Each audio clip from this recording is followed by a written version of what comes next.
Nacharam Shiva nursing home లో దారుణం. Family planning కోసం వచ్చిన బండి సంధ్య వైద్యం వికటించి మహిళ మృతి.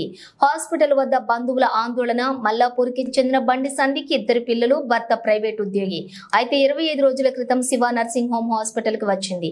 ఆపరేషన్ చేసి ఇంటికి పంపించిన డాక్టర్స్ 2 రోజుల తర్వాత కడుపులో నొప్పి రావడంతో కిమ్స్ హాస్పిటల్ కి వెళ్లిన మహిళ కడుపులో పేగుకి ఇన్ఫెక్షన్ వచ్చింది అని తెలిపిన కిమ్స్ వైద్యులు శివ నర్సింగ్ హోమ్ డాక్టర్స్ నిర్లక్ష్యం వల్లనే చనిపోయిందని బంధువులు ఆరోపణ. డాక్టర్స్ పై తగు చర్యలు తీసుకోవాలని బంధువుల డిమాండ్. హాస్పిటల్ వద్ద బంధువుల ఆందోళన.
Agora,